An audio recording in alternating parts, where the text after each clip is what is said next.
Assalamualaikum warahmatullahi wabarakatuh.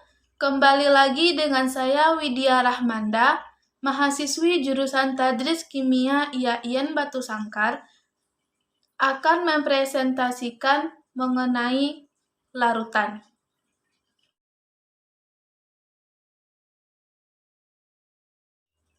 Yang pertama yaitu pengertian larutan. Larutan adalah campuran homogen yang terdiri dari dua zat atau lebih.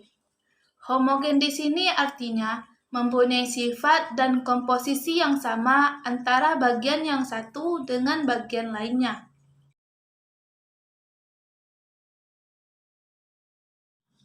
Pembahasan yang kedua yaitu komponen larutan. Larutan memiliki dua komponen utama, yaitu zat pelarut atau solvent dan zat terlarut atau solut. Zat pelarut atau solvent adalah komponen larutan yang jumlahnya lebih besar dibandingkan zat terlarut. Sedangkan zat terlarut atau solut adalah komponen larutan yang jumlahnya lebih sedikit dalam larutan.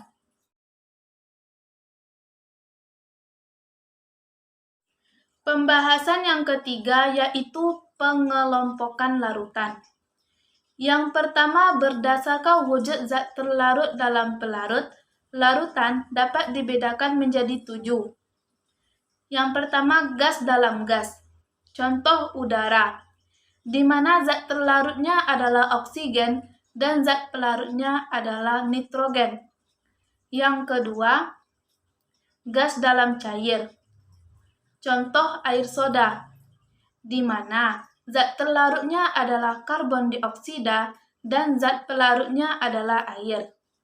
Yang ketiga, cair dalam cair. Contohnya cuka, di mana zat terlarutnya adalah asam asetat dan zat pelarutnya adalah air. Yang keempat, padat dalam cair. Contoh air laut, di mana zat terlarutnya adalah garam dan zat pelarutnya adalah air. Yang kelima, cair dalam padat. Contohnya amalgam gigi, di mana zat terlarutnya adalah merkuri dan zat pelarutnya adalah perak. Dan yang terakhir, padat dalam padat. Contoh baja, di mana zat terlarutnya adalah karbon dan zat pelarutnya adalah besi. Pengelompokan larutan yang kedua yaitu berdasarkan pelarut dalam larutan. Dapat dibedakan menjadi 3. Yang pertama, larutan gas, di mana tidak terdapat banyak interaksi atau mempengaruhi suatu komponen terhadap yang lain karena partikelnya sangat berjauhan. Yang kedua, larutan cair, di mana partikel komponen larutan terdapat interaksi yang relatif kuat. Partikel zat terlarut bergerak bersama pelarut ke segala arah. Yang ketiga, larutan padat, di mana pelarut tidak bergerak karena berwujud padat kecuali bila dicairkan. Pengelompokan larutan yang ketiga yaitu berdasarkan daya hantar listriknya. Dapat dibedakan menjadi 2, yaitu larutan elektrolit dan larutan non-elektrolit. Larutan elektrolit adalah larutan yang dapat menghantarkan arus listrik, karena di dalam larutan tersebut terdapat ion positif dan ion negatif yang bergerak bebas. Contoh garam dapur. Sedangkan larutan non-elektrolit adalah larutan yang tidak dapat menghantarkan arus listrik. Contoh gula dan alkohol. Penggolongan larutan yang keempat yaitu berdasarkan konsentrasi atau jumlah zat terlarut dalam larutan. Dapat dibedakan menjadi 2, yaitu larutan pekat dan larutan encer. Larutan pekat adalah larutan yang konsentrasi atau jumlah zat terlarutnya sangat besar, sedangkan larutan encer adalah larutan yang konsentrasi atau jumlah zat terlarutnya sangat kecil.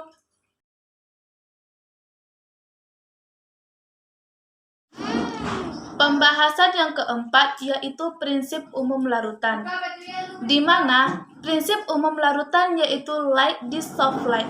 Maksudnya, senyawa polar hanya dapat larut dalam pelarut polar, sedangkan senyawa non-polar hanya dapat larut dalam pelarut non-polar.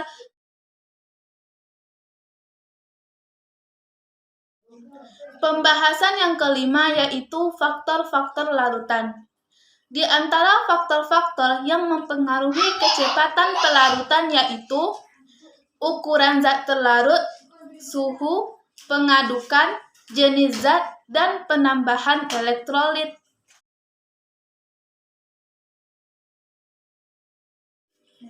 Pembahasan yang keenam yaitu kelarutan. Kelarutan adalah banyaknya zat terlarut yang dapat larut dalam sejumlah pelarut. Kelarutan dinyatakan dalam jumlah maksimum zat terlarut yang dapat larut dalam pelarut pada keadaan setimbang.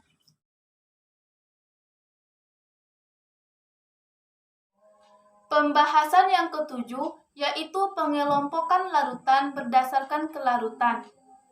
Berdasarkan kelarutan, larutan dapat dibedakan menjadi 3 jenis, yaitu larutan tidak jenuh, larutan tepat jenuh, dan larutan lewat jenuh.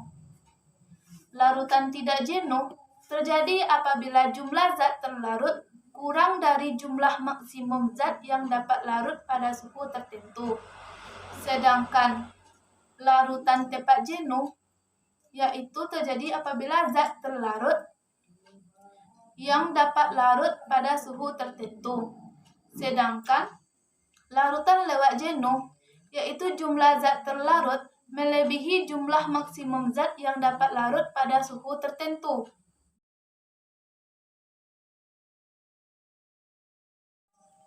Pembahasan yang kedelapan yaitu konsentrasi larutan. Konsentrasi larutan adalah perbandingan jumlah zat terlarut dengan pelarut atau perbandingan jumlah zat terlarut dengan larutan.